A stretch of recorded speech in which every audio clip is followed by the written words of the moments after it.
आज का बाइबल वचन 20 जनवरी 2026। 1 कुरिन्थियों 1:10। हे भाइयों, मैं तुमसे हमारे प्रभु यीशु मसीह के नाम से विनती करता हूँ कि तुम सब एक ही बात कहो और तुम में फूट न हो, परंतु एक ही मन और एक ही मत होकर मिले रहो। हे सर्वशक्तिमान, अनुग्रहकारी, दयालु परमेश्वर, आज इस पवित्र वचन हे भाइयों, एक मन और एक मत होकर मिले रहो कि प्रकाश में हृदय आपके सामने झुकता है। ये वचन आत्मा में ऐसी गूंज पैदा करता है जो न केवल व्यक्तिगत जीवन में बल्कि कलीसिया, परिवार, समुदाय और राष्ट्र के लिए आपके दिव्य उद्देश्य को प्रकट करता है। इस वचन के द्वारा आज आपके सामने विनम्र होकर उपस्थित होकर हृदय की गहराइयों से निवेदन किया जाता है कि आप सबके भीतर एकता, प्रेम, सामंजस्य और मेल मिलाप का कार्य प्रकट करें। हे प्रभु, इस संसार में जहाँ विभाजन, मतभेद, स्वार्थ, तनाव और विघटन का बोलबाला है, वहाँ आपका ये वचन प्रकाश स्तंभ की तरह खड़ा दिखाई देता है। ये याद दिलाता है कि आपने अपने लोगों को बुलाया है कि वे एक ही मन, एक ही मत और एक ही आत्मा में चलें। आज उसी एकता की गहराई को समझने, उसे अपनाने और उसे जीने के लिए आपकी आत्मा से सामर्थ्य मांगी जाती है। हे प्रभु, आप ही वो परम ज्ञानी और परम प्रेमी परमेश्वर हैं जिसने मनुष्य को अपनी ही प्रतिरूपता में बनाया। आपने मनुष्य को अकेला न रहने दिया, पर एक परिवार, एक समाज और एक कलीसिया के रूप में एक दूसरे का सहायक बनने के लिए नियुक्त किया। परंतु मनुष्य की दुर्बलताओं, पाप, गलती, गलत फहमियों और अहंकार ने कई बार उन संबंधों को चोट पहुंचाई है जिन्हें आपने प्रेम के धागे से जोड़ा था। इसलिए आज आपके अनुग्रह के सिंहासन के सामने खड़े होकर हृदय से ये निवेदन किया जाता है कि सभी संबंधों में आपकी एकता का तेल पुनः उतर आए। हे प्रभु, आपकी इच्छा है कि सभी जन एक दूसरे से प्रेम करें, एक दूसरे का भार उठाएं, एक दूसरे को क्षमा करें और झगड़ों, मतभेदों तथा विभाजनों के स्थान पर मेल मिलाप को चुनें।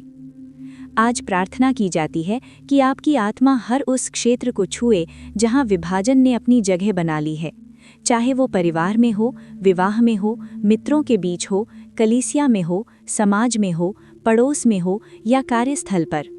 आपके अनुग्रह का स्पर्श हर टूटे हुए संबंध पर पड़े और आपकी शांति का सामर्थ्य उन्हें नया जीवन दे। हे दयालु प्रभु, जब आपके वचन में एक मन और एक मत का आदेश दिया गया है तो समझ में आता है कि ये मानव सामर्थ्य से संभव नहीं है। इसलिए आज आपकी आत्मा से ऐसी दया मांगी जाती है कि हृदय नम्र बने, विचार पवित्र बने, उद्देश्य शुद्ध बने और स्वभाव नम्र बने, क्योंकि जहाँ नम्रता होती है वहीं एकता का मार्ग खुलता है। जहाँ घमंड होता है वहाँ विभाजन जन्म लेता है। आप प्रार्थना स्वीकार करें और हृदयों में ऐसा परिवर्तन लाएं कि कोई भी अपनी इच्छा, अपने लाभ या अपने गर्व को सत्य और प्रेम से ऊपर न रखे। हे प्रभु, आपकी कलीसिया एक देह है जिसके सिर आप हैं। देह में यदि कोई अंग दूसरे अंग से विरोध में खड़ा हो जाए तो पूरा शरीर अशक्त हो जाता है। इसीलिए आज आपकी कलीसिया के लिए विशेष रूप से निवेदन किया जाता है कि सब लोग मसीह में एकजुट हों, शिक्षा, विचार या परंपरा की भिन्नता के बावजूद भी प्रेम में जुड़े रहें। हे प्रभु, कलीसिया के अगुओं, सेवकों और विश्वासियों को बुद्धि दें कि वे आपकी सत्यता में स्थिर रहें, विवादों से दूर रहें, अहंकार को तजें और आपके प्रेम को अपना मूलभूत मार्गदर्शक बनाएं। हे प्रभु, परिवारों के लिए भी प्रार्थना की जाती है। जहाँ पति पत्नी के बीच गलतफहमियां हैं, आपको पुकारा जाता है कि आप अपने मेल मिलाप के हाथ से उन संबंधों में नई आशीष और समझ लाएं। जहाँ माता पिता और बच्चों के बीच संवाद टूट गया है, आपकी आत्मा उस संबंध में पुल का कार्य करे। हे प्रभु, हर घर को शांति, संवाद, करुणा, क्षमा और आपसी आदर का घर बनाएं। आपकी महिमा को बढ़ाने वाले उन घरों में एकता का सामर्थ्य प्रकट हो। हे प्रभु, इस राष्ट्र के लिए भी प्रार्थना की जाती है। विविध विचारों, भाषाओं, वर्गों, समुदायों और मान्यताओं के बीच आपका प्रेम और शांति का राज प्रकट हो। स्थानीय समुदायों और राष्ट्र के भीतर से वैमनस्य, तनाव, संघर्ष और विभाजन के बीज नष्ट हों और आपकी धार्मिकता, न्याय और शांति की धारा बहे। हे प्रभु, व्यक्तिगत जीवन के लिए भी प्रार्थना की जाती है। अगर हृदय में कोई कटुता, क्रोध, अपमान, प्रतिशोध या ईर्ष्या छिपी है तो उसे आज आपके चरणों में समर्पित किया जाता है। आप उस स्थान को पवित्र करें और उसकी जगह अपने अनुग्रह, क्षमा, दया और प्रेम को भर दें। आपका पवित्र आत्मा हृदय में ऐसी दृष्टि दे कि लोग दूसरों की कमियों के बजाय आपकी छवि को देखें, दूसरों की सीमाओं के बजाय आपकी अनुकंपा को देखें और दूसरों की गलतियों के बजाय उस प्रेम को देखें जो आप सबको जोड़ता है। हे प्रभु, आपके वचन में जो सामर्थ्य है वही इस प्रार्थना की प्रेरणा है। जब प्रेरित पौलुस ने कलीसिया से कहा कि सब एक ही बात कहो, तो ये स्पष्ट था कि मसीह की देह में विवादों से आपकी महिमा प्रभावित होती है। इसलिए आज गहरी प्रार्थना की जाती है कि हर विश्वास योग्य व्यक्ति की वाणी में सत्य और प्रेम दोनों मौजूद हों। लोग अपनी बात ऐसे कहें कि उससे केवल आपकी महिमा हो और किसी का मन न टूटे। हर बातचीत में नम्रता और बुद्धि हो, मतभेदों को सम्मान से संभालने का सामर्थ्य मिले। हे प्रभु, जैसे आपने अपने शिष्यों के लिए यत्न किया कि वे एक रहें, वैसे ही आज आपकी इस प्रजा के लिए भी यही निवेदन किया जाता है। आपका वही एकता का अभिषेक जो पेंटेकोस्ट के दिन कलीसिया पर आया था, आपके लोगों के जीवन, घर, रिश्तों, चर्च, समुदाय और राष्ट्र पर उतर आए। हे प्रभु, आपके पुत्र यीशु मसीह ने कहा, धन्य है मेल करवाने वाले। इसलिए प्रार्थना की जाती है कि हर व्यक्ति मेल मिलाप का साधन बने, न कि विभाजन का कारण बने। जहाँ अंधकार है वहाँ प्रकाश बनकर खड़े हों, जहाँ झगड़ा है वहाँ शांति का मार्ग दिखाएं, जहाँ निराशा है वहाँ आशा का संदेश बने, जहाँ टूटन है वहाँ प्रेम का मलहम लगाएं, जहाँ रुकावट है वहाँ समझ का पुल बने। हे प्रभु, आज आपके नाम से ये प्रार्थना की जाती है कि आप हर उस कार्य को रोक दें जो एकता को नष्ट करता है, चाहे वो स्वार्थ हो, चालाकी हो, गपशप हो, आलोचना हो, ईर्ष्या हो, तुलना हो या अनादर हो। हृदय को इतना पवित्र करें कि लोग दूसरों की भलाई में ही आनंद लें, एक दूसरे की सफलता से प्रसन्न हों और एक दूसरे के दुख को अपना दुख मानें। हे प्रभु, आपकी आत्मा ऐसी दृष्टि दे कि मतभेदों को दुश्मनी में नहीं बल्कि विविधता में अवसर के रूप में देखा जाए। सिखाएं कि एकता का अर्थ एक रूपता नहीं बल्कि प्रेम में बंधी विविधता है। जैसा एक शरीर में कई अंग होते हैं पर सब अपनी जगह आवश्यक है, वैसे ही आपकी प्रजा में सबकी भूमिका अनोखी है। हे प्रभु, हमें वो दृष्टि दे कि हम एक दूसरे के वरदानों को सराहें, एक दूसरे की कमजोरियों में धैर्य दिखाएं और एक दूसरे की गलतियों को कृपा से संभालें। हे प्रभु, यदि मन में किसी के लिए कठोरता है तो उसे नरम करें, किसी के प्रति गलत सोच है तो उसे बदल दें, किसी के लिए दूरी है तो उसे कम कर दें। सिखाएं कि क्षमा करना कमजोरी नहीं बल्कि मसीह के स्वभाव की सबसे बड़ी शक्ति है। क्षमा के द्वारा ही आत्मा आज़ाद होती है, संबंध चंगे होते हैं और एकता स्थापित होती है। हे प्रभु, आज इस प्रार्थना में जीवन की हर परत को आपकी शांति के अधीन किया जाता है। मन को, विचारों को, भावनाओं को, निर्णयों को, इच्छाओं को और संबंधों को। जहाँ कहीं भी अराजकता है वहाँ आपकी शांति शासन करे, जहाँ कहीं भी भय है वहाँ आपका साहस राज करे, जहाँ कहीं भी भ्रम है वहाँ आपकी बुद्धि मार्ग दिखाए। हे प्रभु, आपके पवित्र आत्मा से निवेदन है कि वो भीतर एकता के फल उत्पन्न करे, धैर्य, दया, शांति, संयम, क्षमा, सज्जनता, विवेक और प्रेम। ये सभी फल मिलकर एक ऐसा स्वभाव बनाएं जो केवल मेरी नहीं बल्कि पूरी समुदाय के लिए आशीष बने। हे प्रभु, आपके सामने ये विनती रखी जाती है कि आप ये कार्य केवल आज नहीं बल्कि हर दिन, हर परिस्थिति, हर संबंध और जीवन के हर क्षेत्र में करते रहें। आप ही हैं जो अधूरे को पूरा करते हैं, टूटे को जोड़ते हैं, खोए को लौटा लाते हैं, बिखरे को इकट्ठा करते हैं और मृत को जीवित करते हैं। हे प्रभु, आप इस प्रार्थना को सुने और आपकी एकता का सामर्थ्य जीवन में प्रकट हो। हे प्रभु, आज इस वचन एक मन और एक मत होकर को जीवन में जड़ पकड़ने दें। हृदय, मन और आत्मा इस वचन के अनुशासन में चलें और जब कभी विभाजन का बीज बोने वाला कोई विचार उठे तो आपकी आत्मा उसी क्षण उसे नष्ट कर दे। जब कोई शब्द ऐसा बोले जाने लगे जिससे किसी का मन टूटे, आपकी आत्मा उसे रोक दे। जब कोई कार्य ऐसा होने लगे जिससे प्रेम कम हो, आपकी आत्मा उसे बदल दे। हे प्रभु, इस प्रार्थना का अंत आपके नाम की महिमा के साथ किया जाता है। आपकी एकता, आपकी शांति, आपकी दया और आपका प्रेम जीवन पर ऐसे बरसे कि वो दूसरों के लिए भी एक उजाला बने। देखो, ये क्या ही भली और मनोहर बात है कि भाई लोग आपस में मिले रहें और मेल के बंधन में आत्मा की एकता रखने का यत्न करो। जब तक कि हम सब के सब विश्वास और परमेश्वर के पुत्र की पहचान में एक न हो जाएं और एक सिद्ध मनुष्य न बन जाएं और मसीह के पूरी डील डॉल तक न बढ़ जाएं, तो मेरा ये आनंद पूरा करो कि एक मन रहो और एक ही प्रेम, एक ही चित्त और एक ही मनसा रखो। आपस में एक सा मन रखो, अभिमानी न हो परंतु दीनों के साथ संगति रखो, अपनी दृष्टि में बुद्धिमान न हो। धीरज और शांति का दाता परमेश्वर तुम्हें ये वरदान दे कि मसीही यीशु के अनुसार आपस में एक मन रहो।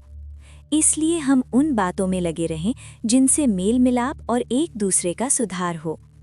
इन सब के ऊपर प्रेम को, जो सिद्धता का कटिबंध है, बांध लो।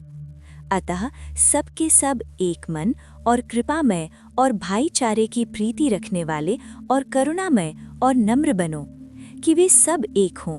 जैसा तू हे पिता मुझ में है और मैं तुझ में हूँ, वैसे ही वे भी हम में हों, जिससे संसार विश्वास करे कि तू ही ने मुझे भेजा है। मैं तुम्हें एक नई आज्ञा देता हूँ कि एक दूसरे से प्रेम रखो। जैसा मैंने तुमसे प्रेम रखा है, वैसा ही तुम भी एक दूसरे से प्रेम रखो। यदि आपस में प्रेम रखोगे तो इसी से सब जानेंगे कि तुम मेरे चेले हो। अब न कोई यहूदी रहा न यूनानी, न कोई दास न स्वतंत्र, न कोई नर न नारी, क्योंकि तुम सब मसीही यीशु में एक हो। क्योंकि जिस प्रकार देह तो एक है और उसके अंग बहुत से हैं, और उस एक देह के सब अंग बहुत होने पर भी सब मिलकर एक ही देह हैं, उसी प्रकार मसीह भी है। ताकि देह में फूट न पड़े, परंतु अंग एक दूसरे की बराबर चिंता करें।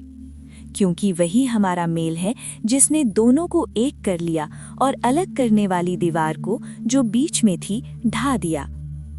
तब यहोवा सारी पृथ्वी का राजा होगा और उस दिन एक ही यहोवा और उसका नाम भी एक ही माना जाएगा।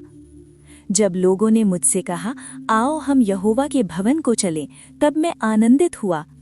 सबसे मेल मिलाप रखो और उस पवित्रता के खोजी हो जिसके बिना कोई प्रभु को कदापि न देखेगा। मित्र सब समयों में प्रेम रखता है और विपत्ति के दिन भाई बन जाता है। हे सर्वशक्तिमान, पवित्र और अनंत परमेश्वर, हम पूरे आदर, भय और श्रद्धा के साथ आज आपकी पवित्र चरणों में आते हैं। आप ही सृष्टि के कर्ता हैं, आप ही जीवन के दाता हैं, आप ही शांति, प्रेम और एकता के स्रोत हैं। हम आपका धन्यवाद करते हैं कि आपने हमें जीवन दिया, हमें विश्वास दिया और अपने पुत्र यीशु मसीह के द्वारा हमें एक नई आशा और नया मार्ग प्रदान किया। हे प्रभु, आपका वचन हमें सिखाता है कि भाइयों का एकता में रहना कितना भला और मनोहर है। आज हम उसी सच्चाई को अपने हृदय में ग्रहण करना चाहते हैं। हम स्वीकार करते हैं कि कई बार हमारे विचार, हमारे शब्द और हमारे व्यवहार आपकी इच्छा के अनुसार नहीं रहे। कई बार हमारे बीच मतभेद आए, कड़वाहट आई, घमंड आया और प्रेम की जगह स्वार्थ ने स्थान ले लिया। हे दयालु परमेश्वर, आज हम अपने हृदयों को आपके सामने खोलते हैं। आप हमारे मन की हर दशा को जानते हैं। आप जानते हैं कि कहाँ हमारे भीतर फूट है, कहाँ हमारे भीतर कठोरता है, कहाँ हमारे भीतर क्षमा की कमी है। आज हम विनती करते हैं कि आप अपने पवित्र आत्मा के द्वारा हमारे हृदयों को कोमल करें, हमारे विचारों को शुद्ध करें और हमें सच्ची एकता में बांध दें। हे शांति के दाता परमेश्वर, आपने हमें सिखाया है कि आत्मा की एकता को मेल के बंधन में बनाए रखें। आज हम प्रार्थना करते हैं कि हमारे परिवारों में, हमारी कलीसियाओं में, हमारे समाज में और जहाँ जहाँ आपका नाम लिया जाता है, वहाँ सच्ची आत्मिक एकता स्थापित हो। ऐसी एकता जो केवल बाहरी ना हो, परंतु हृदय से निकली हुई हो, प्रेम से भरी हुई हो और सत्य पर आधारित हो। हे प्रभु, हमें एक मन दीजिए, एक ही चित्त दीजिए, एक ही उद्देश्य दीजिए, ताकि हम अपने निजी लाभ नहीं परंतु आपकी महिमा को खोजें। हम चाहते हैं कि हमारे जीवन से आपका प्रेम प्रकट हो, आपकी करुणा दिखाई दे और आपकी शांति बहती रहे। हे पिता परमेश्वर, आप हमें सिखाते हैं कि हम अभिमानी ना बने परंतु दीनों के साथ संगति रखें। आज हम प्रार्थना करते हैं कि आप हमारे भीतर की हर प्रकार की घमंड की भावना को दूर करें। हमें नम्रता का वस्त्र पहनाइए। हमें ऐसा मन दीजिए जो दूसरों को अपने से बढ़कर समझे, जो दूसरों के दुख को अपना दुख माने और दूसरों की भलाई के लिए तत्पर रहे। हे करुणामय प्रभु, हम चाहते हैं कि हमारे बीच कोई दीवार ना रहे, कोई अलगाव ना रहे, कोई भेदभाव ना रहे।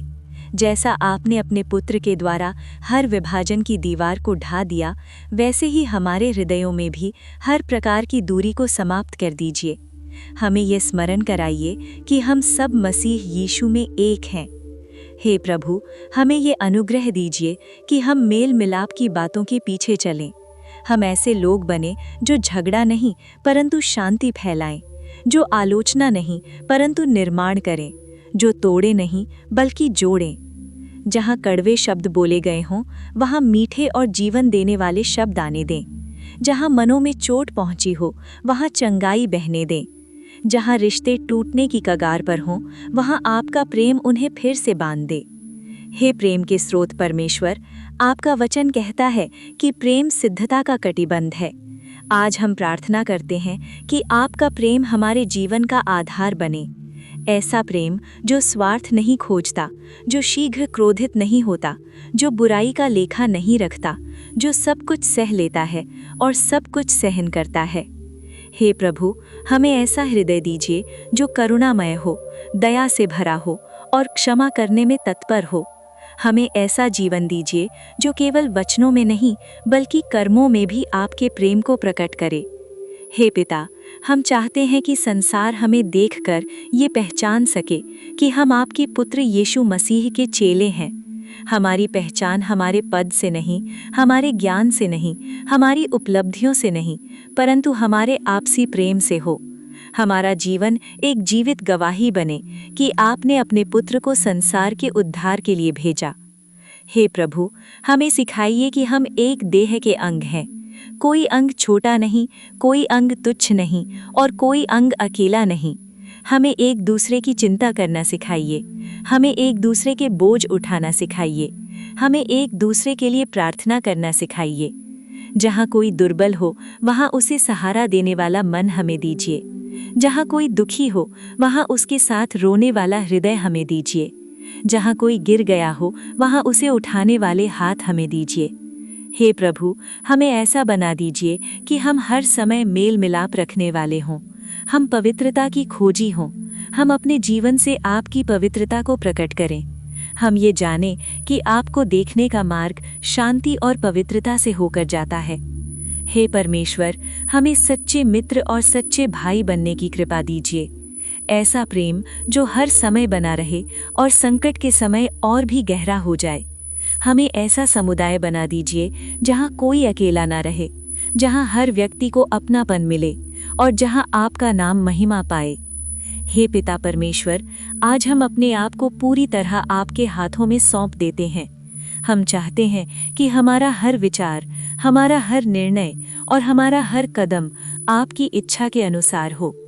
हमारी प्रार्थना है कि आप हमें एक करें, आप हमें जोड़ें, आप हमें प्रेम में स्थिर रखें और आप हमें अपने पुत्र के स्वरूप में बढ़ाते जाएं, जब तक हम मसीह के पूरे डील डॉल तक न पहुंच जाएं।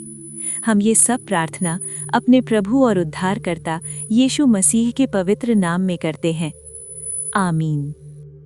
प्रभु यीशु मसीह का अनुग्रह और परमेश्वर का प्रेम और पवित्र आत्मा की सहभागिता तुम सबके साथ होती रहे। आमीन। अगर आपको प्रार्थना की ज़रूरत है तो नीचे कमेंट में प्रार्थना लिख दें। हम आपके लिए दिल से प्रार्थना कर रहे हैं। आप बस एक शब्द लिखें, प्रार्थना, बाकी काम प्रभु स्वयं करेंगे। जिस परमेश्वर ने आपके दिल की धड़कनें गिनी हैं, वही आपकी हर ज़रूरत, हर दर्द और हर छिपी हुई आह को जानता है। वो आज भी आपके लिए मार्ग खोल रहा है। आपको संभाल रहा है और आपको चंगा कर रहा है।